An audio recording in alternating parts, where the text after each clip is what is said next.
Hello YouTubers, Alaska Prepper here. Well, if you saw the title of this video, I actually mean that title. And it was not really clickbait, all right? For any of you that may want to think that it was, and you'll realize that it's not. This is a subject that I really haven't touched on very much, and I think it's very important, and I'm going to tell you guys why, all right? I'm going to go ahead and show you guys an article that I read, and I'm just going to read you the heading. And it says here, this was in 2017-2018. 48,000 Brits dead after worst winter in 42 years. All right, this was the winter of 2017/2018. Okay, and if you guys want to go read this article, I will leave the link to it. All right, and pretty much the reason that I pulled up this article and mentioned it here is that these 48,000 deaths were during good times. I consider these years that we're living in right now good times. And why do I consider it that way? Because we can still get stuff. There is no SHTF going on. I've said in the past that there is an SHTF going on, but in very slow motion, right? But there is no full-blown SHTF going on. Now, ladies and gentlemen, if these people could not have been helped, all right, to keep them from dying of being too cold. Most of them died of hypothermia, and most of them were elderly, all right? But that's 48,000 deaths in one winter, okay? What do you think is going to happen if there is an SHTF? If these people could not have been helped during the best of times or during good times, at the minimum, good times, what do you think will happen during SHTF, right? So what I want to do in this video is I want to go over with you all what I do to mitigate not having heat, right? What systems I have, what backups I have to my systems, and what fuel availability I have and for how long, all right? And what I think this will do is I think this will encourage people to think outside the box and come up with different ideas or ideas that we haven't thought of as a community. And it may help someone to realize that, hey, this is a prep that I have not taken serious enough, and I really need to consider taking it serious. All right, so what I'm going to do is I'm going to go over with you all of my systems, to include all of my backups, and to include how long the systems that I have in place will last, and how long my backups will last, okay? So we're going to start with my main home heat, all right, which is this unit right here. This is what's called a Toyo stove, and the model is Laser 73. And this unit here is a 40,000 BTU unit, all right? And it heats my entire house. Okay, this unit heats my entire house. My house is a little bit bigger than 1,600 square feet, all right? And this unit alone heats my entire house. Now, the fuel that this unit uses it's like diesel fuel, right? But it's called Type 1, which is a fuel that can be stored outside in a tank, which is where I have it, and it will not get sludgy or get jello-y. You know, it will not thicken up in negative degree temperatures, right? The coldest that it's been here since I've lived here on this property was about negative 45, and I never had a problem with my fuel clogging up my lines, all right? It's always worked, which is great, okay? Now, let me tell you what I have for this system as far as fuel and how much fuel this system uses. Okay, so this unit here, when it's running at high, uses about 1/3 of a gallon of fuel per hour. Okay, that doesn't mean, or let me say per hour that it's running. All right, so it doesn't mean that it's using 1/3 of a fuel times 1/3 of a gallon of fuel times 24 hours a day. It's 1/3 of a gallon of fuel for every hour that it runs. Right now, I've monitored this for the winters that I've been here, And at the worst case scenario, this unit will run 20 minutes out of every hour. Okay, that's when it's really, really cold. Okay, so but what we'll do is we're going to use the worst case scenario numbers to get a number for a worst case scenario. Okay, because there are times where it may be 0 degrees outside and this unit would only turn on maybe 10 minutes every hour. Okay, there are times where it's negative 35 outside and this unit will turn on for 20 minutes out of every hour. All right, which means that at the worst case scenario, this unit will be running 8 hours a day. Okay, at 8 hours a day, this unit will consume 2.4 gallons of fuel per day. All right, and it's actually, from my experience in the last 3 winters that we've been here, it consumes less than that. But I'm trying to work through the worst case scenario here. That way you guys can get an idea of how far the systems that I have in place will go as far as fuel and heating. That way you guys can have an idea of what to look for when you're calculating your system's abilities. Okay, so if this unit goes through 2.4 gallons a day, it means that it will take 208 days to go through my 500 gallons of fuel. Right, so I always have 500 gallons of fuel on hand, actually a little bit more than that. All right, I have 2 270-gallon tanks on my property. And in addition to that, I always keep at least 155-gallon barrel in reserve. Okay, and that gives me a little over 500, but we're doing the math for 500 gallons here. So if this unit runs at 8 hours a day, all right, and it's using 2.4 gallons, and I have 500-gallon reserve, that means that I can run this unit for 208 days. I have enough fuel to run this unit for 208 days.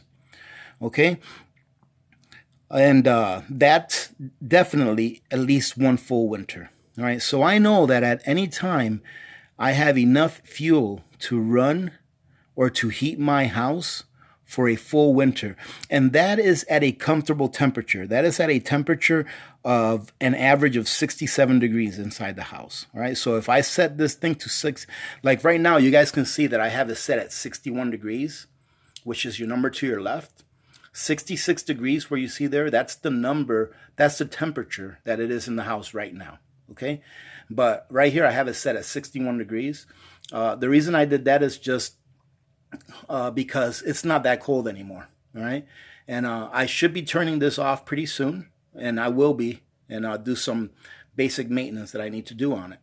But in the wintertime, we will set this to about 66 when it's really, really cold outside. And it'll keep the house around 67, 68. And sometimes even that's too hot for us. Okay. But that's how long this system right here will last. Right now, you guys may be asking, well, this system right here does need electricity to run. Okay, and without electricity, it's not going to run. Now, I won't go over the backups that I have for my electricity. I have several backups for that, but we'll just make believe that if we lose electricity, we'll lose the use of this system. Okay, for the purpose of this video. Okay, we'll make believe that if we lose electricity, I won't be able to use this system at all, no matter how much fuel I have. All right, but remember, it's always a good idea to have backups for your electricity as well, and I do. I would be able to run this system for the entire winter if I lost electricity. Okay, so that's my first unit. So this unit right here is going to cover me for 208 days, which is a full winter here in Alaska. Okay, now what happens if we lose electricity permanently and I just don't have any electrical backups or electric backups to get electricity to my house, and we have no electricity at all? All right. So in a different video a long time ago, I showed you guys this system right here. This is what's called an Empire home heating system. And what's nice about it is that it doesn't use any electricity at all. All right. This unit is run on liquid propane, and it has a component in it that's called a thermopile. And what a thermopile does is that using the heat from the pilot, it produces just enough of an electrical current to turn this machine on and turn it off when the thermostat tells it to turn on or turn off. Okay, so let me go ahead and give you the specs on this unit. This unit right here is also big enough to heat my entire home. Right, this unit is a 35,000 BTU system. Right, it uses 0.3 gallons of propane per hour. Right, and I've tested this system out this last winter as well. This is my backup system, but I tested it out this winter as well because it's the first winter that I've had it after it was installed. And it's very similar to the Toyo stove. It runs about 20 minutes out of every hour. So it also runs 8 hours a day during the worst of conditions. All right. That means that it's going to use 2.4 gallons a day. All right. Now, right now, I have 2 propane tanks that equal to 190 gallons of propane. All right. And those propane tanks are both 100-gallon propane tanks, but they can never fill them all the way to the top. They always have to have like a 7% or so headspace on those, all right, because they can't fill them all. It's for expansion, right?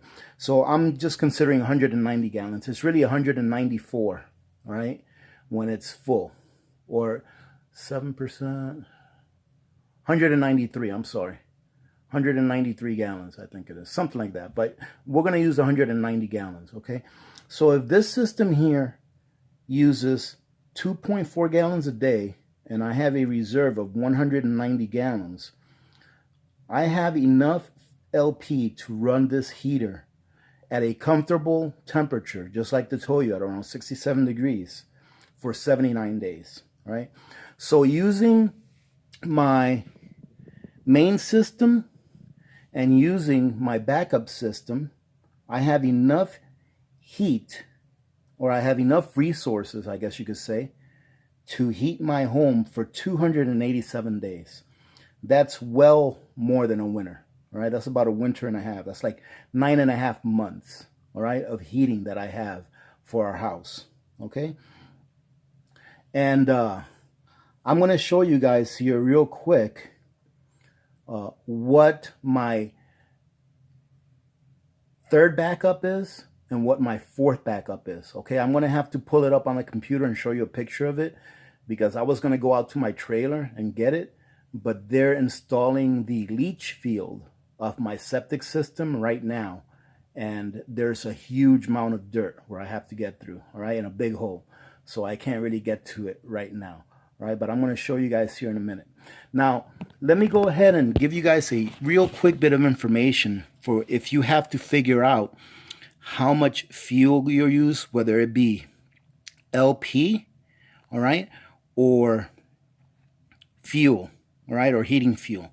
So liquid propane, all right, has on average about 91,000, all right, 1 gallon of liquid propane has about 91,000 BTU. All right.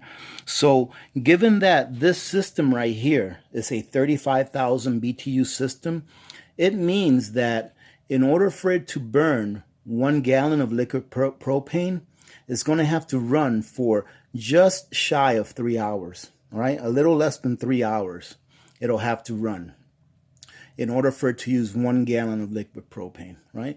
So that's how I figured out my numbers, all right? So if you go ahead and use 8 hours of runtime times 35,000 BTU, all right, and then you divide that by 91,000, it gives you the 2.4 gallons of propane that's necessary to produce that heat, okay? So that's how I figured that out, right? If you have a system, and you can figure that out the same way with natural gas. I'm not sure exactly how much BTU natural gas has in the manner in which it is measured, by cubic feet, I think it is, that is measured.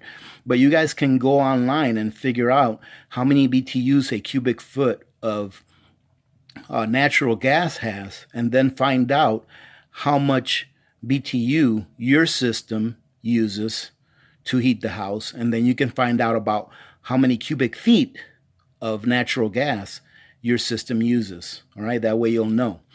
All right, and that's really not going to do you too much good in an SHTF situation. But ladies and gentlemen, the truth is that that would be the very, very worst case scenario. Okay, but I do advocate that everyone have at least one, if not multiple, backups for heating their home. Okay, so give me a second. I'm going to go grab my computer and bring up my third and fourth backup, and then I'll go over those specs with you guys. Okay, so I'll be right back. All right, we're back, ladies and gentlemen. So again, apologies that I couldn't take mine out of the trailer. Right, it would have been a much better visual for you guys, but you may have heard of this. This is what's called a Mr. Heater vent-free 30,000 BTU home heater. Okay, now these come in natural gas or propane. Right, you can use one or the other, but you have to buy the specific one for the fuel that you're using. Okay, this one just happens to be a natural gas, but they sell the exact same one that's like a blue flame that's for propane, or a red flame for propane. Okay, now this is my backup to my backup. So this is my third or my second backup to my main system. Right now, ladies and gentlemen, if I use this or my last backup, it's going to be because I'm in dire straits. Okay, so let me go ahead and explain to you what the specs are on this. All right, so this Mr. Heater right here in the LP one, all right, the liquid propane style, will use about 1/3 of a gallon of propane per hour. All right, and that's counting that it will be running about 4 hours a day. Okay, and I'm going to tell you right now why this would only run 4 hours a day, because you may be asking yourself, well, why would this one run 4 hours a day? It's less BTU, and you have your two other ones which are higher BTU that would be running 8 hours a day. All right, so I have 94 gallons of liquid propane for this system right here. All right, and I have it in the form of the 100-pound cylinders. So if you take a look at your propane cylinders that are kind of big, you know, they're about 5 foot tall or so, those are your 100-pound propane cylinders. And I have about 94 gallons of propane in those cylinders. I think I have like 5 of them, 4 or 5 of them. All right, that's what I've got. So I may have a little more than 94, but and I always keep them full. Okay, just in case. So if I'm running this for 4 hours a day, all right, at 1.3 gallons per day, those 94 gallons would last me 71 days. Okay, but if I'm using this, it's because I'm already starting to get worried. All right, because if I'm down to this, I'm getting worried. But I have one more backup in addition to this one. Okay, so if I run out of this, oops, sorry about that. If that one fails, or I don't have, or I run out of propane for my 100-pound cylinders, I will revert to this. And this right here, if I were to run it, this is only 18,000 BTU. All right, this small Mr. Buddy, or a Big Buddy.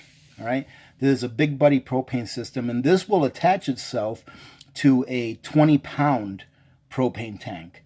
Right, and I have about 5 of those 20-pound propane tanks that are always full. I actually have like 7, but I use 2 of them for my grill every year, so I don't count those, all right, because I usually go through them and then I fill them up before winter starts. But we'll go with 5. I have 5 of those. 5 of those running this for 24 hours a day, all right, because if I'm using this little 18,000 BTU propane heater, I'm going to be running it 24 hours a day. All right, so 5 of those would only last me 5 days. All right, so I have a total of 287 days plus if I am in dire straits, all right, I'll have an additional 76 days of heat with my second and third backups, being this heater and the big 30,000 BTU Mr. Heater. Now, let me show you here in a second why I'm telling you that this heater plus the Mr. Heater 30,000 BTU heater will actually last me that long. Okay, I'll be right back. All right, ladies and gentlemen, so if we are in dire straits and I go through all of the fuel for my main home system, and then I go through all of the LP for my emergency backup non-electric system. Oh, by the way, you see that little baby carriage over there, or whatever you want to call that? No, ladies and gentlemen, we're not having any more children. All right, we have that there because a friend of ours just had a baby, and when she brings him over, we got that so that he can be comfortable, all right?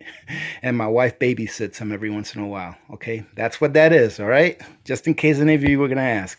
So, ladies and gentlemen, if I run out of fuel for my main heating system and for my backup non-electric heating system, and I have to revert to using the Mr. Heater 30,000 BTU system and the Big Buddy system, this room right here, this is like it's like a separate living room, okay?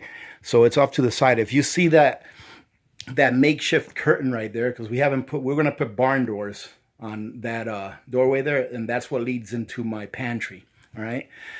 But we have a curtain in there for now, all right? Until we get the barn doors up. So this room right here, ladies and gentlemen, if you remember me telling you guys about my pantry, I told you all that my pantry is the best insulated and coolest room in the house. All right, it stays on average about, let's go see what the temperature is in there right now. All right, let's walk in here real quick and see what the temperature is. Let me turn on the light. All right, let's see, what's the temperature? See that? The temperature right now is 63 degrees in here. Okay, and outside it's about 72 degrees or so. All right, sorry about the darkness.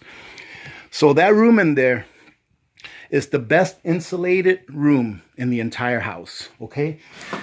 Now this here living room, I would say, is also the best insulated room in the entire house, because this whole section of the house, I super insulated it, okay? And what I would do if I had to revert to the Mr. Heater, all right, or the Big Buddy system, is I would go ahead and I would close this door off right here that you see. I would close it off, and you guys can see my payday prep over there. I'm going to do a video packaging that up for long term, so that's why it's there. I would close off this door, put a wool blanket or something over it, and I would run that heater in this room, okay? And this room right here is only about just shy of 300 square feet, okay? So that Mr. Heater will last me a lot longer than what I told you guys, all right? But I'm using worst case scenario, all right? So worst case scenario that we had to revert to that Mr. Heater, I would come to this room right here, right, and just heat this room, all right, so that we can survive, all right, at least make it through the rest of the winter, all right. And should I run out of fuel for that Mr. Heater, the 30,000 BTU one, and I'm only left with the small 20-pound containers, and I had to use the Big Buddy, it would still heat this room, all right. It would still keep this room comfortable. All right, I've used it before actually in the main part of my house when we're building the house, and it kept the house comfortable. All right, what I mean by comfortable is like around 50-55 degrees. All right, but you can survive on that. All right, and then you got to take into consideration also that if there was some kind of an SHTF where we knew that we weren't going to be getting fuel for a very long time, that we wouldn't be turning the thermostat up to 67 degrees. We'd probably be turning it up to like 55 degrees, 50 degrees, just enough so that we will not get hypothermia and that we will be okay. All right, so ladies and gentlemen, that's just a thought. I want you guys to think about what else can you use on top of what you've got. I am missing one thing to my backups, all right, and I'm working on getting one of those. However, I have to find a place where I can store it and have it ready to install as soon as I want to install it, all right? And what is that, ladies and gentlemen? You all know what that is. That's a wood stove, all right? Unfortunately, the layout of my home does not allow me to install a wood stove, right? Because I don't have enough clearance in order to make that work, all right? However, my plan is to have a wood stove ready to install and all the parts that I need to install it stored away. But first, I want to make some kind of a work shed outside or somewhere where I can keep it out of the environment so that it doesn't get rusty or anything like that. Or maybe even use it in a workshop that I build outside. That way it can be in use and I can practice using it. And if ever we had to revert to using a wood stove, it would be too easy to take out my Toyo stove and place my wood stove in there. Okay, so that is my plan. Those are my backups for heating, especially living here in Alaska. I would say that anyone that lives above the 45th parallel should have a serious plan in place to have backups for their main heating system and a backup for their alternate heating systems. All you need to do, oh my goodness, in order to stay warm in winter, is drink vodka. If you drink vodka every day, your blood will soon become poured vodka and will not freeze. This is fixed. Oh, ladies and gentlemen, fixed. Victor is off of work today. So if you've made it this far, say hi, Victor. Hello, Victor. Say hello, ladies and gentlemen. Hello, ladies and gentlemen. Ladies and gentlemen, if you want to leave any recommendations, suggestions, anything like that in the comments, please let me know. I think I covered about everything that I could cover for my situation. However, every situation is different for different people. Okay, so that's the main reason why I did this video, is not to just show you what I'm doing, but to give you some ideas that maybe you didn't think about. And hopefully for those of you that have better ideas, that you can leave them in the comments and let us know what you would do for your alternate heating systems should your main heating system cease to work, number one, or if the fuel for that system becomes unavailable. All right, so that's all I have for this video, ladies and gentlemen. I hope you enjoyed it. I hope you got something out of it. Please leave a comment, like I said, so that we can help each other out in this area of being prepared. All right, I have some pretty exciting news, ladies and gentlemen, and I'm going to do a separate video just on that. But I was approved to be an affiliate for Emergency Essentials. And Emergency Essentials is the parent company of Oxen Farms. And I finally got approved today, and they provided me with a link. Now, I'm going to have the link in the description, and I'm also going to go ahead and put it on a pinned comment on my videos from now on. That way you guys will have easy access to it. All right, now let me tell you how that works really quick. I'm only going to take about 30 seconds to a minute to tell you, because I'm going to do a separate video on this because I'm actually waiting to see if I get approved to be an affiliate specifically for Oxen Farms and for the Ready Store. I know a lot of people like the Ready Store, and they have some good deals there. Okay, so all you have to do is just click on the link, and it'll take you right to the Emergency Essentials website. And on the website, you have an option to shop nothing but Oxen Farms if that's what you want, or you can shop any of their other items. Now, Emergency Essentials, their brand is Essentials, and it's pretty much the same, if not better quality than Oxen Farms, all right? But it's a little pricier. So I would recommend that if you guys want to check them out. They also sell Mountain House. They sell a lot of different kinds of long-term foods. All right, they sell many different kinds, but like I said, I love Oxen Farms, and they also sell all of the Oxen Farms products. All right, so you guys can go in there if you want to support the channel. I would truly appreciate if you use that link. It would really help a lot, and I think they're having a sale right now, as a matter of fact. And I actually already went over there. I navigated their site to take a look at their prices and stuff, and they have some prices that are good. They have some prices that are not as good as Amazon, but they have some prices that are better than Amazon. So if you guys, you can use either link, either use my Amazon link or use that link to do your long-term food storage prepping. I truly appreciate it, and it would help out a lot. All right. So ladies and gentlemen, if, do you have anything else? I knew that Victor had something else to say, but I should have just gone ahead and started signing off. All right. So, ladies and gentlemen, like I said, I'll do a video on that separately later on because some people may be intimidated by going to a new site. But trust me, this is a good site. I actually did a little bit of research on this, and it seems like it's a good company. Say nice things about these people, and they pay you money. They don't pay me money. This is how this works. You get money. No, actually, Victor, whenever the community members donate money to me through my coffee account, those monies go to help a local charity. Which local charity? Well, the last one that we did was the food bank, and the next one that we're going to do will be the Battered Women's Shelter. So these are very good charities that we're going to be helping out with the help of the community. That's the way that the AP community pays it forward. You know why? Because when good people do good things, you see, it takes a whole village to bring them. When good people do good things,